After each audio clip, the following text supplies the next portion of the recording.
Sasabi siya ng mabuti, hindi naman niya kayang gawin ang kabutihang sinasabi niya. Paano mo ba mapapadama sa Kristo na kilala mo siya at kilala mo ang kanyang pagka-Diyos na totoo?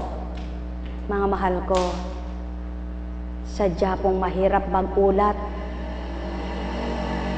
Subalit mayroong espiritu na binabahagi ang Ama upang makapagtanto, makapagnilay, makakilala, makadama, makatanggap kayo bilang katauhan. Inyo pong pakinggan ang karampot na talata sa banal na kasulatan.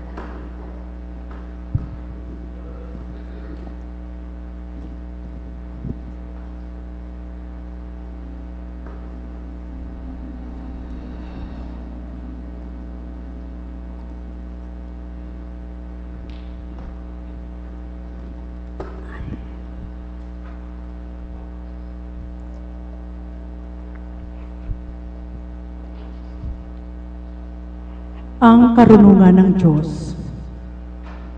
Ngunit sa mga sapat na gulang sa pamumuhay espiritual, karunungan ay ipinangangaral namin. Subalit hindi karunungan ng sanlibutan ito o ng mga tagapamahala sa ngayon na nakatakdang malipol. Ang tinutukoy ko ay ang panukala ng Diyos na nalihim sa tao.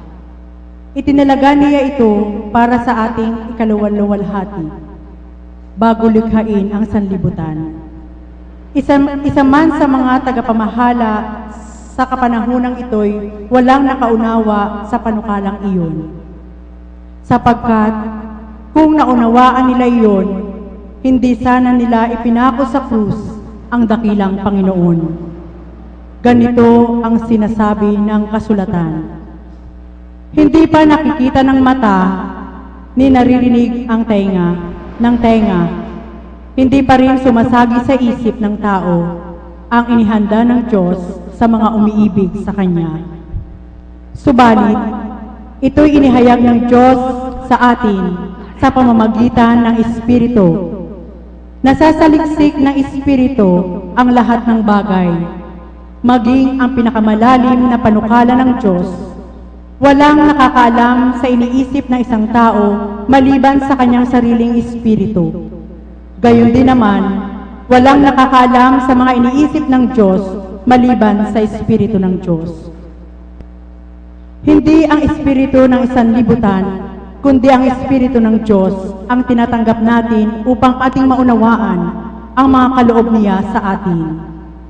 Sa mga nagtataglay ng espiritu, ang ipinaliliwanag namin mga katotohanang espiritual, mga pananalitang turo ng espiritu at hindi ayon sa karunungan ng tao ang ginagamit namin. Sapagkat ang taong di nagtataglay ng espiritu ay ayaw tumanggap ng mga kaloob mula sa espiritu ng Diyos para sa kanila. Kahangalan ang mga iyon at di nila nauunawaan. Sapagkat ang mga bagay na espiritual ay mauunawaan lamang sa paraang espiritual. Nauunawaan ng taong nagtataglay ng espiritu ang kahalagahan ng bawat bagay, ngunit walang nakakaunawa sa kanya. Ganito ang nasasaad sa kasulatan. Sino ang nakakaalam ng pag-iisip ng Panginoon? Sino ang makapagpapayo sa kanya?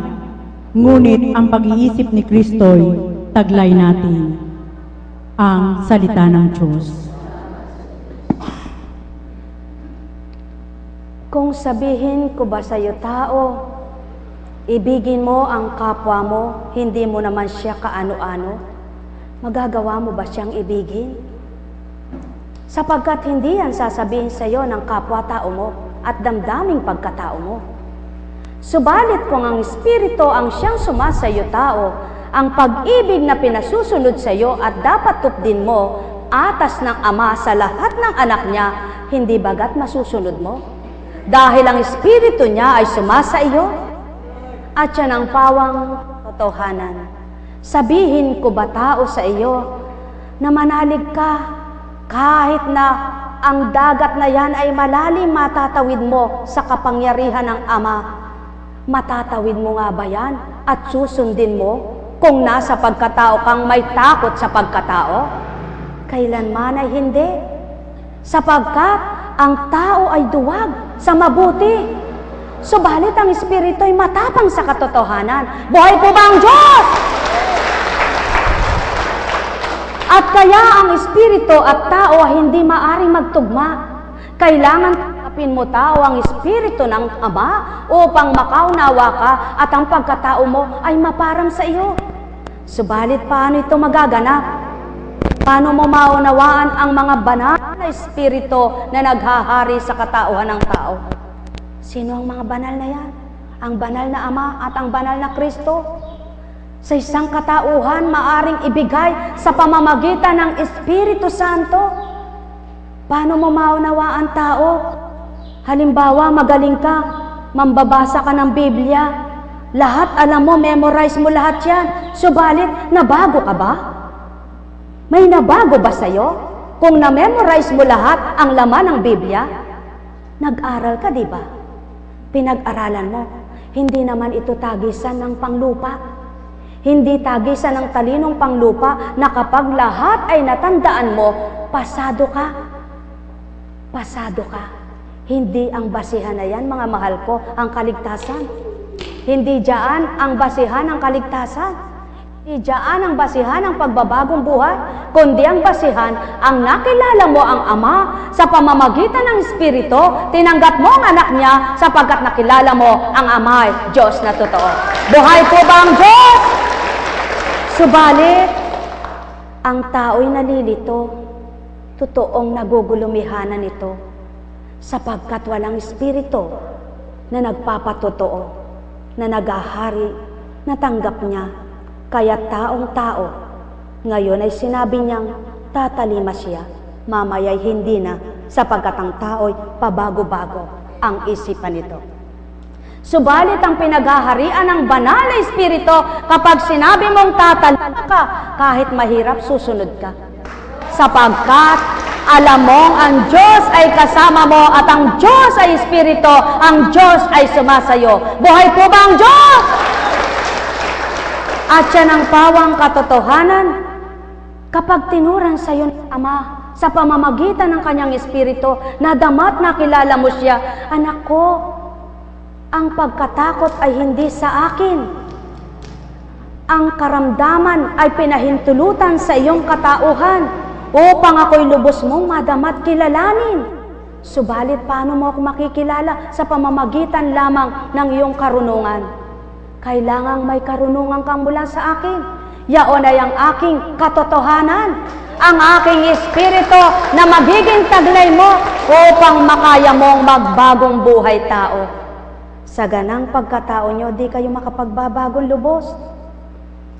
Hindi mo kayang baguhin ang sarili mo kung lasinggero kay patuloy kang maglalasing. Kung babaero kay patuloy kang mangbababae. Kung lalakero kay patuloy kang manlalalaki. Sapagkat walang pagtitimpi ang tawag ng laman sa iyo. Buhay po ba ang Diyos? Sapagkat walang makakagawa ng mga banal na gawain at walang makakaunawa sa banal na gawa maliban ang Espiritu na maghahari sa iyo. Buhay po ba ang Diyos? Kaya nga, yung nagpapakatotoo na tuwirang nagbago, kapag nakita siya ng kapwa niyang hindi nababago, sasabihin, hindi totoo yan. Nagkukunwari lamang siya sapagkat gayon siya. Sapagkat ang sinasabi niya ay pakunwari lahat sa buhay niya. Ang ginagawa niya ay paimbabaw lahat sa kanya. Subalit kapag ang nakakita ay tulad niyang nagbago, maniniwala at matatanggap niya sapagkat sila ay magkaisa sa Espiritu. At yan ang pawang katotohanan, mga mahal ko. Kaya't ang tao ay tao. At ang Espiritu ay Espiritu. Hindi kailanman makapagbabago ang tao kapag hindi niya tinanggap na ang Espiritu ay mahiwaga. Ang Espiritu ay dakila. Ang Espiritu ay makapangyarihan. Hindi niya kayang tanggapin na siya ay gagaling sa pamamagitan ng kadakilaan, kapangyarihan ng Ama at hiwagang gagawin niya, sapagkat hindi niya pinananaligan na ang sinasamba niya ay totoong makapangyarihan. Buhay po ba ang Diyos? Subalit, naghahari ba sa iyo ang Diyos? Nangingibabaw ba sa iyo ang Kristo?